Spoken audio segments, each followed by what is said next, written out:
धाम के यमुना जी के पावन तट पर विराजमान हैं। पास में ही यमुना जी बह रही हैं। अब आप जिस उद्देश्य से आए हैं शांति पूर्वक श्रवण कीजिए और अपने उद्देश्य को समझिए। मनुष्य जीवन का उद्देश्य है भगवत प्राप्ति, भगवत प्रेम प्राप्ति, भगवत साक्षात्कार, समस्त दुखों और विकारों से मुक्त होना। ये केवल मनुष्य जीवन में ही हो सकता है। कैसे हम नवनिवृत्त निकुंज के प्रेम रस को प्राप्त करें?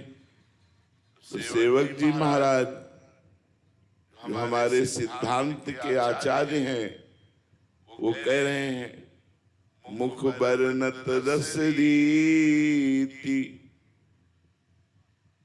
मुख बरनत रस रीति, प्रीति चित्त नहीं आवई, चाहत सब जग कीर्ति श्री हरिवंश कृपा बिना। यदि हमारे हृदय में प्रीति नहीं है तो हम मुख से खूब चर्चा करते रहें, लाभ नहीं मिलेगा। लाभ तभी मिलेगा जब हमारे अंदर प्रीति हो। तो प्रीति कैसे होगा? जब हमारा निरंतर इष्ट चिंतन हो। चित्त नाम हरिवंश रति, मन सुमिरन हरिवंश। मुख से तो वर्णन हो ही, मुख वर्णत हरिवंश, चित्त नाम हरिवंश रति, मन सुमिरन हरिवंश। यह जो कृपा हरिवंश की।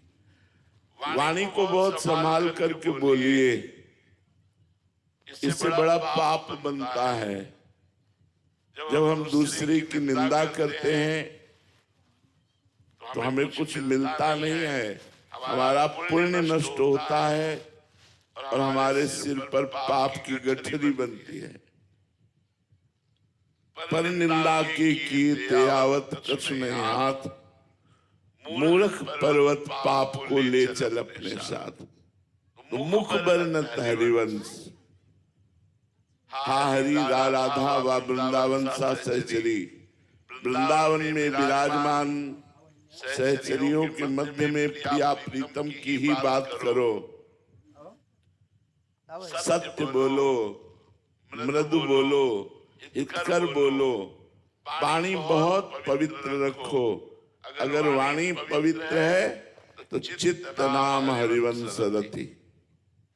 आपका चित्त वहीं लगेगा जहां वाणी लगती है। वाणी से यदि हम प्रभु की चर्चा करते हैं, असत्य नहीं बोलते, दुखद नहीं बोलते, कठोर नहीं बोलते, अश्लील वचन नहीं बोलते, तो हमारा चित्त पवित्र होने लगेगा। पवित्र चित्त की पहचान है इष्ट में निरंतर वृत्ति फेंकना। चित्त का काम है वृत्ति फेंकना। एक एक वृत्ति यदि हमारे इष्ट में लग रही तो हमारा चित्त पवित्र हो रहा है। और स्मृति, सुमिरन कहते स्मृति को, हमारा मन हर समय इष्ट का सुमिरन करे, उनके रूप का, गुण का, कृपा का, नाम का। अगर मन सुमिरन करता है, चित्त में वही वृत्ति है, मुख में वही नाम है, वही चर्चा है, तो बोले ये है जो कृपा हरिवंश की। अब दूसरी श्रेणी, इससे उत्तम गति अध्यात्म की और बढ़ी जब, तो बोले सब जीवन सो प्रीति, रीति निवाहत आपनी, श्रवण कथन प्रतीति। ये जो कृपा हरिवंश की। सबसे प्यार करो, प्रेम से बोलो, सब में भगवान विराजमान है। सब में प्रिया प्रीतम विराजमान है। चिद चिद लक्षणम सर्वम राधा कृष्णमयम जगत, चेतन अचेतन सब राधा कृष्ण ही विराजमान है। सबसे प्रेम से बोलो। हमारे आचार्य कहते सेवक जी, सब जीवन सो प्रीति, सबसे प्रेम से व्यवहार करो, लेकिन रीति निवाहत आपनी, किसी से स्वार्थ का व्यवहार मत करो, छल कपट का व्यवहार मत करो, निष्काम व्यवहार करो। सब सो हित निष्काम मति, तो सब जीवन सो प्रीति। कैसी प्रीति? सुख देवे को चाव चित, सब सो हित निष्काम। मैं सबको सुख पहुंचा सकूं वाणी से, शरीर से, तो इससे क्या होगा? हमारे इष्ट प्रसन्न होंगे, क्योंकि सब में इष्ट विराजमान है। श्रवण कथन प्रतीत, ये जो कृपा हरिवंश की। वाणी जी का गायन, वाणी जी का श्रवण, विश्वास करो इसी से श्री जी मिल जाएंगी। नाम चल रहा है, वाणी गायन, वाणी श्रवण, वाणी का बहुत बड़ा प्रताप है। वाणी गायन मात्र से महामोह का नाश होकर प्रियालाल की प्राप्ति होती है। तो बोले श्रवण कथन प्रतीत, ये है जो कृपा हरिवंश की।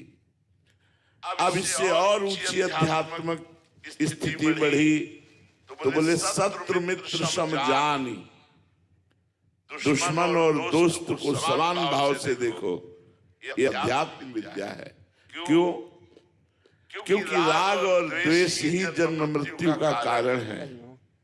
दोस्त से राग और दुश्मन से द्वेष, यही तुम्हारे जन्म मृत्यु का कारण बनेंगे। इसीलिए कह रहे शत्रु मित्र समझानी, दुश्मन और दोस्त में समान भाव रखने वाला ही महात्मा होता है, वही वैष्णव होता है, वही भक्त होता है। सब में भगवान विराजमान है। किससे वैर करूं? कोई भी ऐसा नहीं है जिसमें भगवान नहीं है। कहीं भी ऐसा नहीं है जहां भगवान नहीं है। तो हम किससे वैर करें? किसी से भी वैर करना मानो अपने भगवान से वैर करना है। हमें नहीं वैर करना, सब में हमें भगवत भाव रखना है। तो शत्रु मित्र समझानी, और मान मान अपमान सम, मान और अपमान दोनों को समान भाव से देखना है। यदि मान सुखद लगा और अपमान दुखद लगा, तो अभी आप आध्यात्मिक मार्ग के पथिक नहीं है। शत्रु मित्र समझानी, मान मान अपमान सम, दुख सुख लाभ न हानि, ये जो कृपा हरिवंश की।